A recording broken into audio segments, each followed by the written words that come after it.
ஓம். லலிதா திரிசதி என்ற நூலில் உள்ள பரதேவதையின் 300 நாமங்களை, அந்த நாமங்களுக்கு பகவான் சங்கரர் எழுதியுள்ள பாஷ்யம் அல்லது விளக்கத்தின் சாரத்தை தமிழிலே மொழிபெயர்க்கக்கூடிய ஒரு முயற்சி. எந்த முயற்சி எடுத்தாலும் நமது குருநாதர் பூஜ்ய தயானந்த மகராஜ் அவர்களை பிரார்த்தித்து இந்த முயற்சியானது விக்னமின்றி முழுமையாக நடைபெற வேண்டும் என்று பூஜ்ய சுவாமின்னு சூக்ஷ்மதையா சுப்ரசன்னோ பவ அவகுண்டிதோ பவ அனுகிரகம் அபிதீயதாம் என்ற பிரார்த்தனையுடன் இந்த முயற்சியை ஆரம்பிக்கின்றோம்.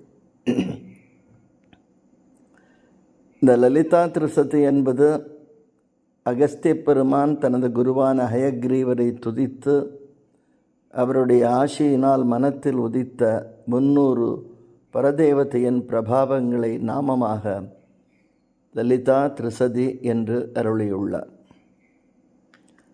அதில் முதல் நாமம் ககார ரூபாயை நமக. ஓம் ககார ரூபாயை நமக. க என்னும் ஒலி பரதேவதையை பிரகாசப்படுத்தக்கூடியது. காதி வித்யா என்று சாஸ்திரத்தில் குறிப்பிடக்கூடிய வித்யா என்னும் பதமானது இந்த இடத்தில் மந்திரம் என்று சொல்லப்படுகிறது. அந்த க என்னும் மந்திர சொல் அக்ஷரமானது ஹிரண்யகர்ப்பரை குறிக்கின்றது. ஸோ ஆனந்தத்தின் சிரசாக அது காண்பிக்கப்படுகின்றது. க என்பது மெய்யெழுத்துக்களிலே முதலானது. க வடிவம் என்பது நீரில் மறைந்துள்ள உணவு, உற்பத்தி, இருக்கச் செய்யும் தன்மை போன்ற சக்திகளை உள்ளடக்கியது.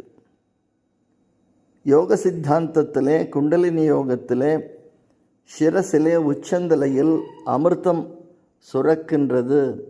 அதுவே சகஸ்ரதளம் எனப்படுகின்றது.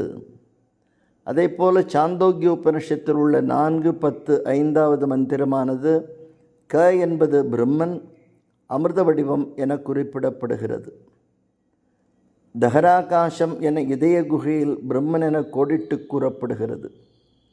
அந்த பரதேவதையானவர் க என்னும் சொல்லால், க என்னும் எழுத்தால் குறிப்பிடக்கூடிய, அக்ஷரத்தால் குறிப்பிடக்கூடிய லலிதாம்பிகை ககார வடிவான அமிர்தஸ்வரூபமாக முதல் மந்திரத்தில் தியானிக்கப்படுகின்றார். இரண்டாவது மந்திரம் ஓம் கல்யாண்யை நமஹ. கல்யாணம் என்பது ஆனந்தத்தை குறிக்கிறது. ஆனந்த ஸ்வரூபமான பரதேவதையை குறிக்கின்றது. அனைத்து உயிரினங்களும் பரதேவதையின் ஒரு துளி அம்சமான ஆனந்த திவலையை சார்ந்து உள்ளன. அந்த ஆனந்த திவலையின்றி அவைகள் இருக்க முடியாது. வரையற்ற வன்பொருளான பரதேவதை வரம்பிற்கு உட்பட்டது போல தன்னை வெளிக்காட்டிக் கொள்ளுகிறாள். எல்லாமாயிருக்கும் அந்த மாயை ஈஸ்வரனாக வர்ணிக்கப்படுகிறாள். அவயவமற்ற ஆனந்த அமிர்த வடிவமான வன்பொருள் மாறாமல் மாறியது போல் காட்சியளிக்கிறது.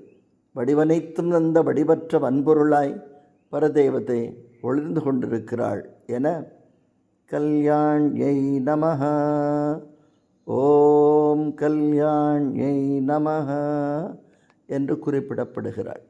ஓம்.